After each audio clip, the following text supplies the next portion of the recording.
What's going on is Anton from antondaniels.com. I appreciate you guys for continuing to rock with me. I've decided that it is time for me to leave corporate America. Yes, again, I'm going into my second retirement, not from working, but from corporate America in particular. I'll probably talk about it a little bit more on the Millionaire Morning Show, and it's not going to be immediate, probably somewhere around the end of September or towards the end of this year, but I'm done. I can't do any more corporate, but it's kind of a mutual decision. We'll talk about that later. And last night was absolutely awesome as far as the live stream. I think that's the format for Wednesdays that we're going to keep going forward, depending on what it is that we're doing. And I don't know how y'all don't have time to do what y'all going to do as far as when it comes to y'all passion. I think that we have to do what we have to do in order to feed ourselves. But when it comes to our passion in particular, I don't know how y'all just let that slip out of y'all fingertips and then life just becomes so monotonous to where you're not doing anything outside of what you have to do in order to feed yourself. But that's not what I wanted to talk about. Again, make sure y'all tap into the Patreon. The best time to join the Patreon is the beginning of the month. And so we're going to be doing Stock Club this weekend. That's going to be awesome. And then Teach Hanley, 40% off your first order plus 20% off for life. What I've been noticing, especially with regard to women and black women in particular, everything with black women is always extreme. I don't know what that is. This Buick, this one is kind of dope. I really like this Buick. But everything with regard to them is always extreme, right? People been sending me this video or the live stream of Trump last night as far as him being at the National Black Journalists Association event or something like that. I'm not really sure what the acronyms stand for, but it's like NBJA or something, and then we're going to review it on the Millionaire Morning Show.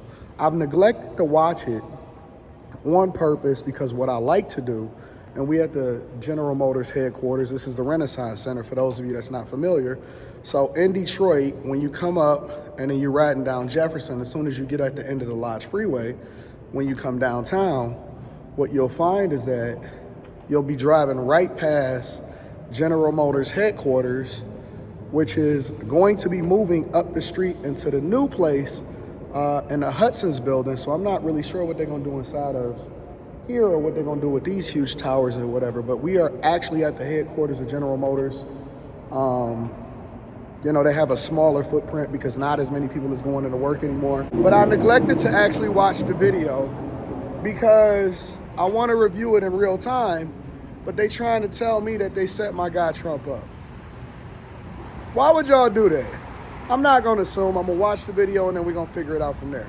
But black women are largely having a difficult time wrestling with the idea that they no longer have to be on code.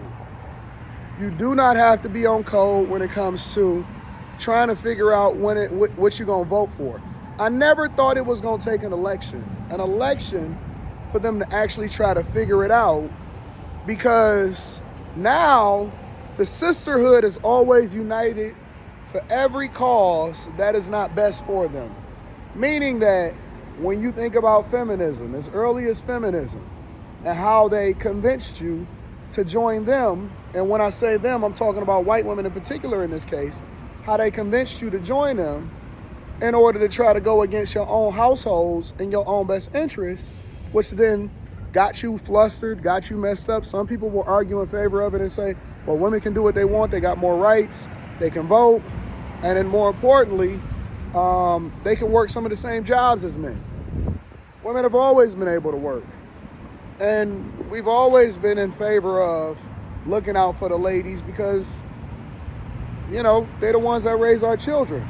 But now our households is broken, everything is messed up, and nobody want to take responsibility for it. Somehow, even when you was able to determine what you want to do on your own, it still became our problem. It still became the men's fault. No matter what, it's always going to be men's fault, right? And that's cool. I'm not tripping about it. But then when it comes to the election, and we can go through all of it, right? We can go through every situation to try to determine how women have played a huge role, a massive role, in the rise or the fall of what is happening in society today. But in this particular case, first we had Hillary Clinton. Now, black women wasn't really rocking with Hillary Clinton like that. They rocked with her a little bit because she was a woman, But they knew she was fake the minute that she said that she carried hot sauce inside of her purse. She had that fake laugh and all of that, right? And then we had the emails and the scandals and stuff. We don't cross the street. And we gonna head down to the office. This is downtown Detroit. And then you can actually catch the People Mover. You can catch public transportation to right here at the Renaissance Center at multiple different stops. If you look this way, down there, that's actually Greektown down there.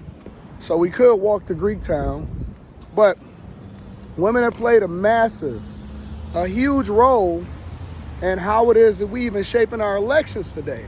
So much so that I've heard people say and pundits say, oh man, black women are the key, and they the swing voters to really determine the election. They don't go after white men.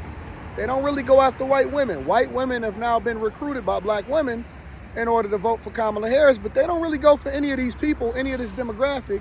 They largely say that black women are the key.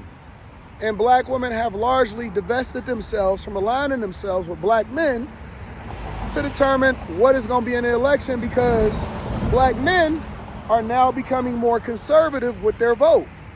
And so what you now see is a broken sisterhood, which is beautiful to see, because I actually believe in the idea that you have to have a civil disagreement, or you have to have civil discussions. It's getting a little bit more than civil. You have to have civil discussions with people that may or may not think like you in order to really mine out what makes sense. When ideas aren't challenged, when people can't then come to the table and say, you know what, this is a good idea or this is a bad idea based off of A, B, C, and D, and you just supposed to automatically be on code, that's a recipe for disaster. It's absolutely a recipe for disaster. And so now a lot of women are getting uncomfortable because you have other women that are saying, well, I'm not just going to automatically vote one way just because you think so. I have to figure out whether or not this makes sense for me and my family and my lifestyle and where it is that I'm going. And I'm a wife. And then other women are saying, well, I may be for the streets, but I am in favor of freedom of choice and I don't like censorship. And then other women are saying, well, in 2016, 17, 18, 19, I was thriving and I don't know what the hell happened, but I need to do some research because inflation is out of control and migrants is running around everywhere. And I'm not really sure that Kamala is the best person for the job just because y'all saying that she appears black, because other women are saying, well, wait a minute, I'm a blackity black and I'm real earthy. And she has never claimed herself to be black. As a matter of fact, she's championed her Indian side more than she's championed the black side. And so you have a lot of disagreement, a lot of wrangling, a lot of issues, a lot of problems from people that are basically saying, I'm not so sure that this makes the most sense for me. I'm not so sure that I'm just gonna swing this way because y'all telling me to, and who are y'all to me? Because y'all don't even rock with me and y'all talk behind my back. Y'all talk behind my back when I'm walking away, you know what I'm saying? So I love it, I love it. And I don't love it because it causes so much disagreement, but I love it because it's forcing you to think for yourself and you can see who really is on code versus who really is trying to convince you to do something that's not in your best interest. And you starting to think, you starting to get a different mindset. It's a beautiful thing when you start to wake up and realize that you own a plantation and it's a bigger world out there for you to have opportunity and you're not just limited based off of what somebody tell you to do. I love y'all. I appreciate y'all. I'm going to see y'all on the morning show. It's awesome. Teach Hanley, again, 40% off your first order, 20% off of life. And then last but not least, make sure y'all join the Patreon. The best day to join the Patreon is the beginning of the month. The Bag Chasers, the link is in the description. I love y'all. I appreciate y'all. I'm going to see y'all on the morning show.